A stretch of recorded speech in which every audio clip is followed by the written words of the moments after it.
Felizmente, chegamos agora a uma situação em que a caixa preta do transporte coletivo urbano parece começar a se abrir, o que é muito bom. O prefeito deu essa oportunidade, o presidente da URBS, a Câmara de Vereadores.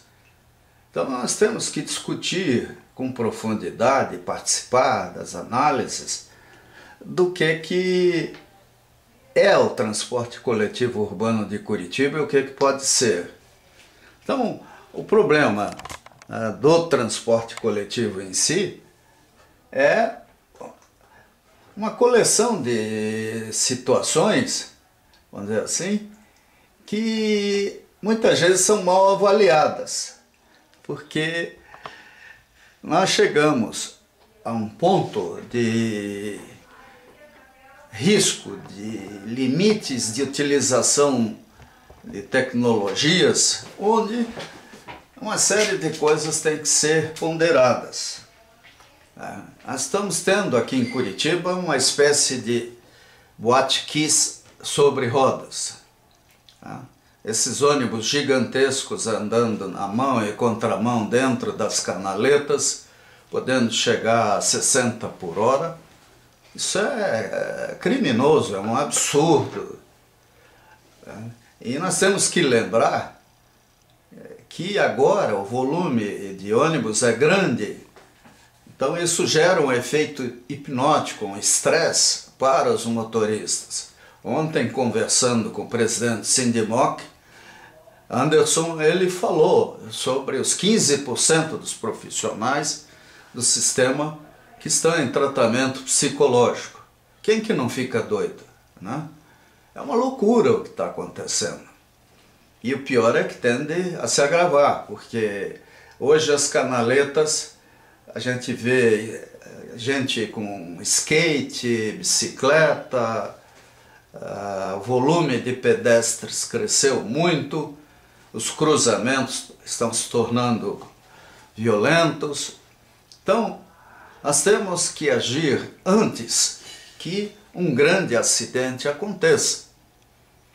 Agora, não adianta a solução para entrar em operação daqui a 10 anos. Nós temos que encontrar uma forma de reduzir o fluxo nas canaletas, de modo a trazer de volta ao sistema aquela tranquilidade que ele tinha 10 anos, 20 anos atrás, né? Onde o volume e as demandas eram bem menores, né? Principalmente quando as canaletas foram feitas na década de 60, 70. Ou seja, já faz algumas décadas que nós estamos usando e abusando do transporte sobre ônibus. Agora, ele ainda pode produzir muito. Por exemplo, as canaletas podem ser usadas para ciclovias, para calçadas, para urbanização e levar os ônibus para as vias rápidas, onde eles vão estar no sentido do fluxo, sem mão e contramão. Quer dizer, isso é muito mais razoável do que colocar o transporte coletivo no meio do binário, expondo a população que vive ao longo dessas canaletas a morrerem atropeladas, esmagadas de repente por algum ônibus que saia da pista. O ser humano, ele leva meio segundo para reagir quando ele percebe alguma mudança. E um veículo soma mais um e meio segundo, um segundo para, se a pista for boa, se tudo estiver em ordem, para ele parar. Agora, nós sabemos como estão as canaletas, quer dizer, nós temos aí 40, 50 quilômetros de canaletas, das quais uma boa parte delas apresenta problemas de manutenção.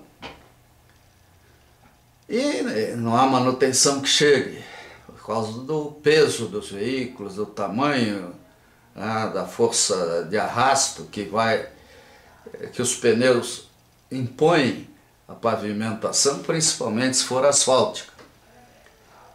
Então, nós temos que discutir amplamente em Curitiba a questão do transporte coletivo, tá?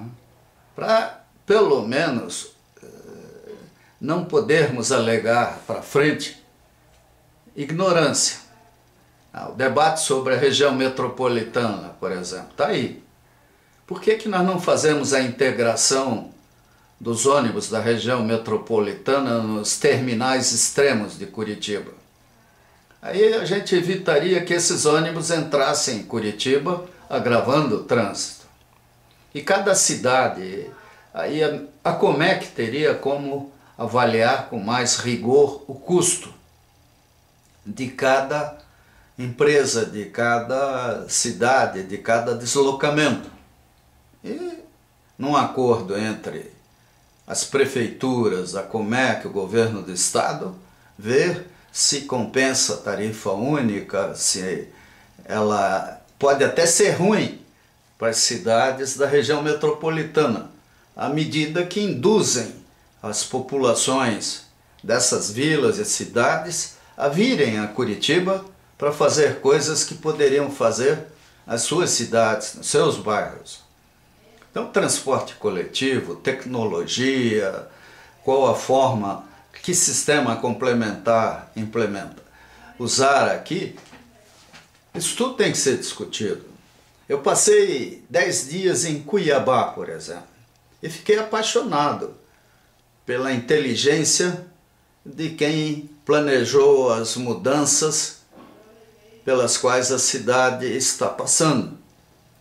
Tá? A desculpa da Copa do Mundo serviu para eles obterem recursos para uma reurbanização radical da cidade. Lá vai ter VLT, mas um VLT que terá pistas elevadas, subterrâneas, tudo dependendo do cruzamento, da topografia do local, aproveitando ao máximo o que a cidade oferece. Miguel Sutil e outras estão se entupindo de trincheiras e viadutos. Quer dizer, a cidade está sabendo usar o dinheiro que o governo federal disponibilizou. Se existe ou não corrupção, é um problema do Ministério Público, do Poder Judiciário.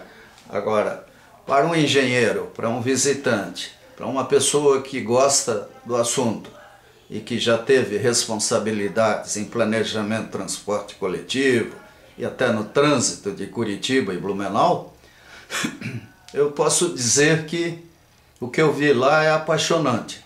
Até valeria a pena que os planejadores do IPUC, tudo fossem lá com mais calma, ver o que está sendo feito. Agora, nós temos outros desafios, o problema da tarifa, da acessibilidade. Então, em Blumenau, por exemplo, já tem ônibus com piso rebaixado. Por que não implantam isso em Curitiba? Para preservar o tubo?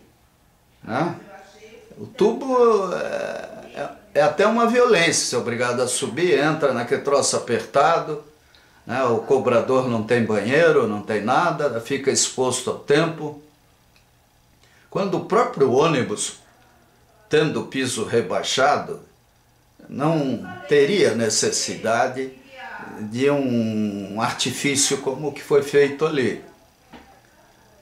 Então são coisas assim que nós podemos discutir com calma. E assim como a validade da gente servir de cobaia para novas tecnologias. A tarifa técnica de Curitiba, até mostrada pela Gazeta do Povo, mostra bem o impacto desses luxos e dessas fantasias curitibanas. Então vamos lá, gente. Nós vamos ter uma audiência pública, a primeira de umas 3, e nós temos que participar. É importante que todos participem. Aqui foi criado um Fórum Popular da Mobilidade Urbana. Ontem tivemos uma reunião no Sindicato de Engenheiros do Estado do Paraná para discutir essas questões.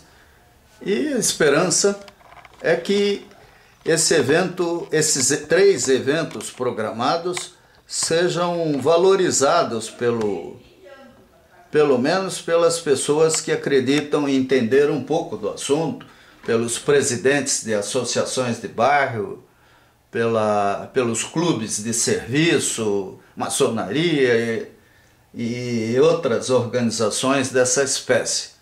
Não devemos ficar omissos e depois chorar o leite derramado. Acima de tudo, uma responsabilidade muito grande é recuperar a segurança para os usuários do transporte coletivo dentro e fora do ônibus, né? Para as pessoas que estão nas ruas, tudo, que nós estamos chegando a limites extremamente perigosos.